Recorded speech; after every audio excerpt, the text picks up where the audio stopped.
So next up, we're almost there. We've got the double C-clip that we've just got to fit on here. What that's going to do is when we go to put it on the boat, this leg here will connect into here, and that'll help it travel nice and solid, keep it from jumping around.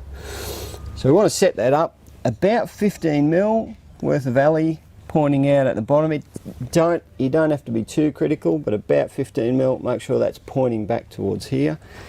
And we're going to let you guys drill your hole right through this time. So that's your 9/64 drill bit. Set that on the side.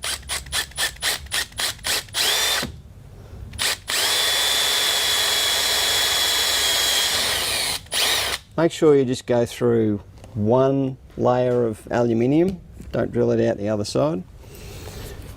And then again, your little screw.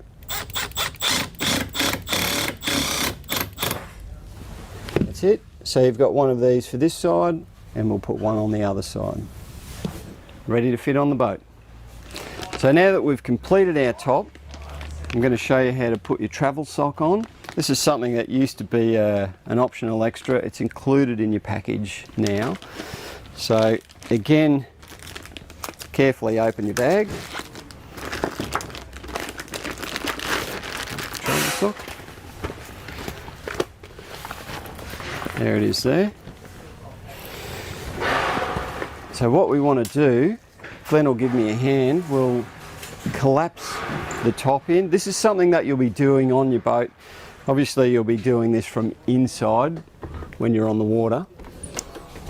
Undo that, slide them in. And for rolling your top up, a nice little technique for that is to fold your corner in and then roll that up, clip that in position. Then go to the other side, fold your corner in, roll that up, clip that in position. Just keep your stud behind the bar, makes it easy to snap that on. So once we've done both sides, we can undo our top.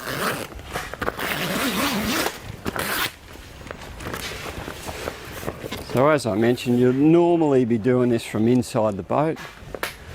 And throw that over. Just roughly pull it in place.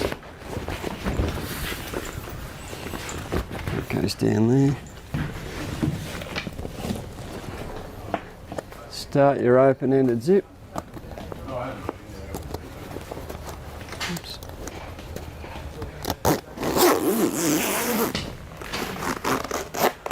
Zip that on. Now that'll help to protect your top when you're travelling, keep it in good condition for the rest of its life.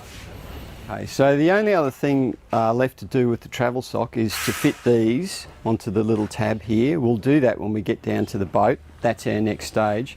If there's anything that you haven't understood about this assembly instruction video, just give us a call. We'll put the number on the screen. Give us a call with any questions you've got. Happy to help you.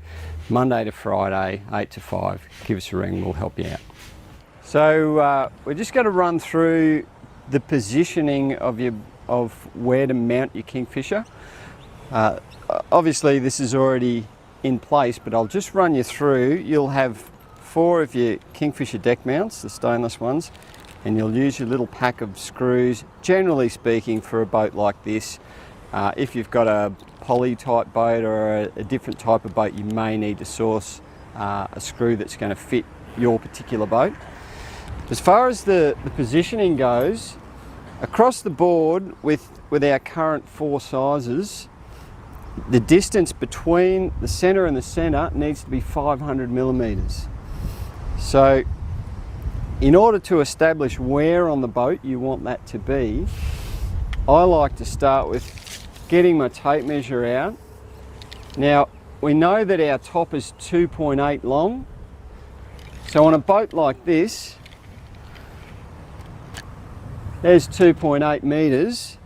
You can roughly, if this suits the way that you're going to use it and your style of fishing, then find roughly the centre of the space in the boat, which is about there. So there's 1.4 right there. and then you'll go 250 mil either side of that for your 500 centres for your mounts. And it'll be exactly the same. Once you've got your position on here, and I would get a measurement from the back of your boat to the first one, transfer that to the other side just to make sure they're exactly parallel with each other, and then you can drill through your boat, install those screws and your deck mounts into place. One thing I will mention before you do that, so find your centre, find your position. The last thing I like to do before you screw those is to get your top, physically put it on the boat where you want it to sit, which we'll do right now, and we'll just see if you need to shuffle that a bit forward or a bit back to suit your configuration of your boat.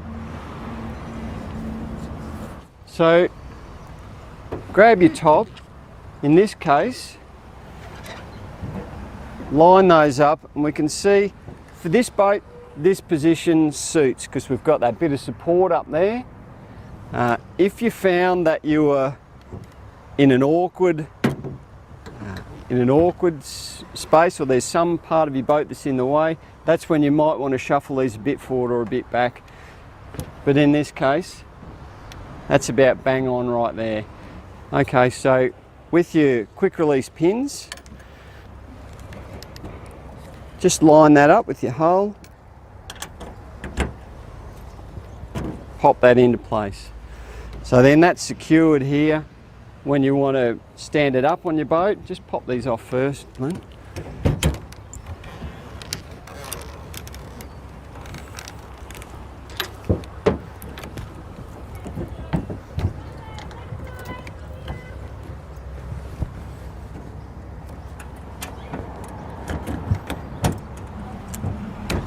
And we're done, all assembled. All right, so with your travel sock, you've got your tab here. So when you're towing the Kingfisher, you just want to be able to hold that, secure that down so that it doesn't jump around and damage itself in transit. So all you need to do is clip that on, and then just work out how much. You want a reasonable amount of tension. You don't want this to be especially loose. You're going to put a clip on there. I think that that's about the position I want to cut that, to give that a good pull down.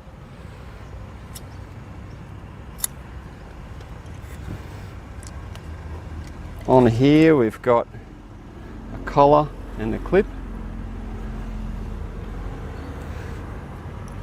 These can be a little difficult to do by hand. You can use a pair of pliers or grips just to clip that on.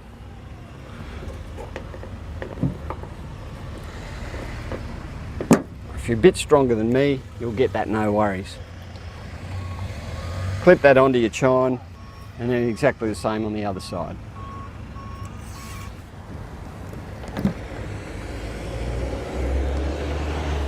Okay, so we're just going to show you quickly how to stand it up, how to pull it back down, show you how easy it is to use.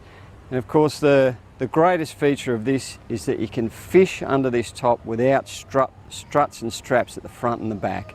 I mean, there's lots of other bonuses as well. You've got big cover, you've got waterproof cover you can have on, but far and away the ability to fish under there, stay in the shade, stay protected from the hot sun, is the number one feature of this top. So we'll put it up and down now, show you a look at that. So if you want to.